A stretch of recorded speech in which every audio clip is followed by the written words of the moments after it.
David, welcome to the show. Thank you so much for being here. Oh, it's a pleasure. Thank you for having me on. I think right now a lot of us are aware of the fact that Zionism is conflated with anti-Semitism, but you dealt with this well before October 7th. Tell us exactly what were you teaching in your course? So you were teaching about parts of Zionism was causing Islamophobia. What was it about that upset this student group? Well, I mean, I was teaching a course which was called Harms of the Powerful, which is a criminology course. And so it was deliberately called that. I was given it when I arrived some 4 months previously. And the intent was to say, look, it's not just about um, crimes being caused by the powerful, it's about harms caused by the powerful, such that, for example, many of the harms caused by powerful organizations, corporations, or states are not crimes. And therefore, if you don't look at them in terms of harms, you miss that. And one of the lectures, only one of the lectures, was about Islamophobia. And in that lecture, I discussed the theory which I have advanced in my book, which is called What is Islamophobia? That there are 5 pillars of Islamophobia. And part of that was to say, this is a 2-hour lecture, probably 3 or 4 minutes. Part of that was a discussion of the way in which parts of the Zionist movement have encouraged Islamophobia. And that was based on research which I had done over really a number of years. This is 2019 we're talking about, and I'd done this research back to 2009, 10, 11, and 12. And what I was suggesting, based on this research, was that some of the pressure in Western states, in the US, in the UK, in other Western states too, to adopt increasingly anti-Islam policies was coming from especially neoconservative think tanks. And we did some work on this back in, the late noughties. And we looked at these neoconservative think tanks in the UK, and we asked who was funding them. Now, it was difficult to get all the data, but we got some data, and we were able to show that the largest organizations which were funding these Islamophobic think tanks were foundations, were charities, which were named after individuals. Now, we didn't understand at the time what these organizations were, and we looked at what else they funded, and we discovered that they funded illegal settlements in Palestine, the IDF, and indeed other Zionist organizations in the UK. And so that was part of the scales falling from our eyes, really, to say we started to understand that Zionist organizations, Zionist family foundations, were funding these Islamophobic think tanks. And that was the beginning of starting to properly investigate Zionism as a research topic. But it took a while for me to understand that that's what we were seeing here. But that was, of course, what was objected to by a couple of students in the class at the time. What were they objecting exactly? I mean, your research was solid. It showed that these were groups. I mean, what were they saying? Oh, those were lies. What exactly was it that they were objecting to? It's the same old story, isn't it? I mean, what we had done was we had produced this evidence, and then we'd gone on to look in later work at some of the Israel lobby groups in the UK, and we produced this diagram which caused all sorts of consternation. This diagram which showed the links between different Zionist organizations and some of the individuals who were either working for those organizations or funding those organizations. And they tried to suggest, the students tried to suggest to the Israel lobby group to whom they complained, that what we were talking about here was ordinary Jewish businessmen.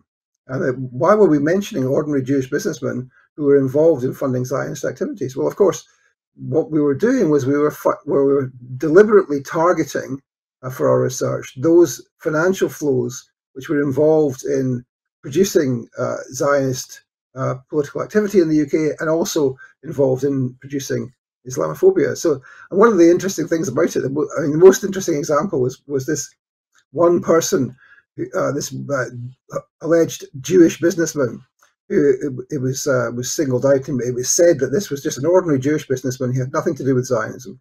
And this was literally a guy called Trevor Chin, who is literally the effective leader of the Zionist movement in the UK, was essentially involved in the funding the leadership race of Keir Starmer of the Labour Party, before he became Prime Minister, and all sorts of other activities. So these were allegations which were, factually wrong, and were based in ideology. But the university was, found it very difficult to understand that, and found it very difficult to say to the students, well, actually, no, you're wrong about this. So even though you were able to produce the evidence, they couldn't say to the students, no, sorry, you're wrong. Actually, this person is involved in the Zionist movement, and they're also funding these groups that are what type of group is behind Islamophobia? Can you explain that a little bit? I mean, are there groups that are actually, I guess explain that a little bit more. Sure. So, I mean, what we say in the book that we did in 2017 is that there are 5 pillars of Islamophobia. That the main backbone of Islamophobia, the daily harassment and racism which is faced by many Muslims in the UK and indeed in the US as well, is the counter-terrorism apparatus of the state. So the police, the intelligence services, the military. In the US, obviously the Pentagon, the State Department, Homeland Security, etc. And they're the ones who many Muslims have contact with when they come in and out of the country. And that's what we see is the backbone of Islamophobia. But there are also these other organizations. Yes, of course, the far right, which has become increasingly pro-Israel in the last 16 years. And yes, of course, some elements of the secularist movement and the left are, we would say, pushing Islamophobia. But the key other elements were these neoconservative think tanks and parts of the Zionist movement. So in the UK, for example, we found that a think tank called the Policy Exchange and a think tank called the Henry Jackson Society, named after, of course, the famous US Democratic Senator Henry Scoop Jackson, were pushing Islamophobia, and they were funded by the Zionists. And it's the same, of course, in the US, where, as for example, the famous Center for American Progress report showed some years ago, that this is Islamophobia network. The David Horowitz Center, the Center for Security Policy, the Investigative Project on Terrorism, the Middle East Forum in Philadelphia. And these are central to the pushing of Islamophobia, all of which, of course, are funded by key Zionist foundations in the US. And so that's what we said about this. There was a specific push which was coming from Zionist funders. You're teaching this course. You have this little segment. It's not long. You say it's just a few minutes. But these students got really riled up when they heard that you were saying, well, it's the Zionists that were behind it. And they were conflating, as we still see, the conflation of Zionism with anti-Semitism. They're thinking you're being anti-Jew, right? You don't like Jews, or you're blaming it on the Jews. And really, it's this Zionism is a project. So then this group of students go to this organization that's in lockstep with Israel, or very pro-Israel student organization. What was the process from there? They took it to the administrators. They came to you. I mean, what was there? Why didn't they back you up, the administration? Why didn't they look at the research and say, well, it's it is what it is, guys? Well, there was the extent to which that happened. I mean, so to try and make this a brief story. So these 2 anonymous students went to this Israel lobby group. They made a complaint. The university rejected it because the Israel lobby group wasn't a student. So the Israel lobby group brought in the Zionist student organization, and they roped in the president of their local chapter of the Zionist student organization. She made a complaint. It was regarded as being a legitimate complaint. And they investigated that, and they found there was no evidence of anti-Semitism. She wanted to appeal. The university offered that she could pause her appeal while the university decided whether it would introduce the International Holocaust Remembrance Alliance working definition of anti-Semitism. So they decided that they would change the rules before they investigated me properly. So they changed the rules, and then they investigated me again with an external QC. An external lawyer was brought in. And this took about 18 months. And the lecture was in, I think, February 2019, and the QC eventually reported in December 2020, so quite a while later. And the QC had a huge report which concluded that all of the complaints about things I'd said in the class, and all of the complaints about things I'd said previously, going back some 8 or 9 years to before I'd even arrived at Bristol, all of these complaints were wrong. that there was not a single instance of anything I'd ever said which was anti-Semitic. I was given an entirely clean bill of health. Then we were in January 21, and I'd been entirely cleared. The university has nothing to say about my conduct. Everything was fine. So I said, can you publicize this? Can you say that I've been cleared of being an anti-Semite because I'm still being attacked in the press? And they said, "Oh, I don't know about that." And so I then went on 6 weeks later, I went on a public meeting, and I said, and these are the words that got me sacked, and I obviously remember them word for word. I said, I have been attacked and complained about by the head of the Jewish Society of Bristol and by the president of the Union of Jewish Students. And those were the words which got me sacked, and it caused a huge outpouring of grief from the Zionists who said, you are attacking students. And I simply said I was attacked and complained about. And so, of course, the university then instituted a new investigation without there being any formal complaint. The university itself took on the idea that it would investigate me. They appointed a QC, a senior lawyer, externally from the university to investigate whether anything I had said was anti-Semitic. And of course, she concluded that not a single thing I had ever said was anti-Semitic. They declared that nevertheless, I shouldn't have mentioned students, and that wasn't professional. And therefore that I was going to be sacked because I had brought students into debate in a way which was unacceptable. So they sacked me in October 2021. You then, you were cleared eventually. What was when you were cleared in that, what happened after you were sacked? They found that you were, did you take them to court? Is that what happened after that? Yes, I took them to what's called an employment tribunal.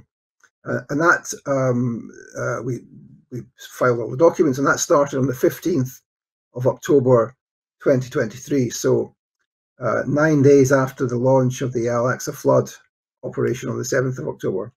So we were right in the middle of allegations about beheaded babies, about mass rape, about babies in ovens, about the massacre of 1,200 civilians, etc. All of those things. And of course, the university tried to make something of that. They tried to suggest that tweets that I had sent questioning whether 40 babies had been beheaded. Of course, we know that none were beheaded by the Palestinian resistance. That showed that I was a supporter of Hamas or something. And that all, as a strategy by the university, failed. And what happened then was that the university's witnesses came one by one into court, and they, each one of them, effectively trashed the university's case. They admitted in the end that it wasn't the fact that I had mentioned students, which was the problem. The problem was that I had anti-Zionist views, and that's what the court determined in the end. The court determined, first of all, I'd been wrongfully dismissed. They hadn't properly investigated, and they probably hadn't properly analysed the investigation.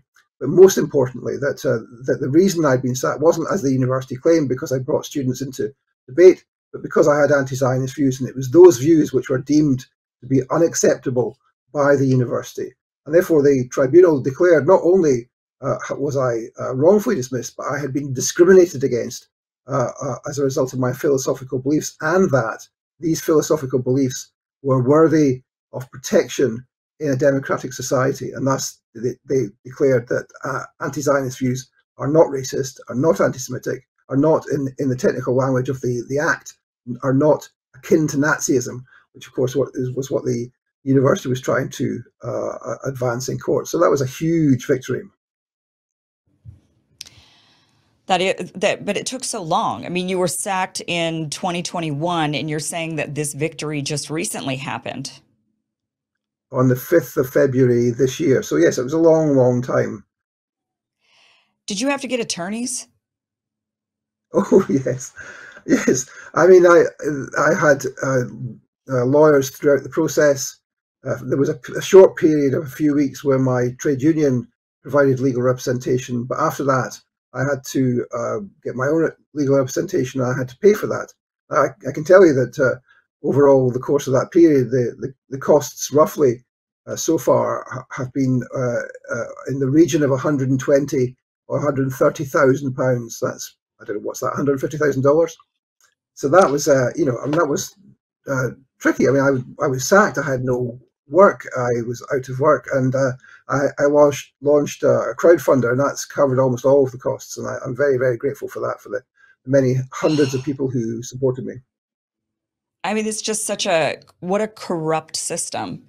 That there you are, the victim being sacked for one, pointing out fact, first of all, and then Yeah. secondly, even if it, I mean, even if, so what if you're an anti-Zionist?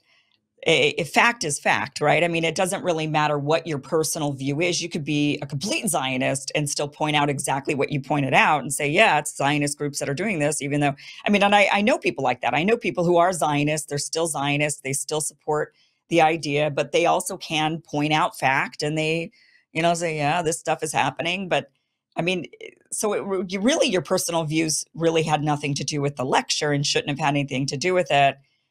Do you think so? So it's a shame that for one, this cost you a bunch of money and stress and time and energy that it shouldn't have. And I think that is part of the point of the way the system is built, is to discourage people from fighting back. Hey guys, this was just a clip of a longer show. Catch the full show by going to KimIversonShow.com. It is free. It airs Monday through Friday, 5 p.m. Pacific, 8 p.m. Eastern. You could go back now and watch this full interview. I highly recommend it. Again, go to KimIversonShow.com. Thank you so much for watching.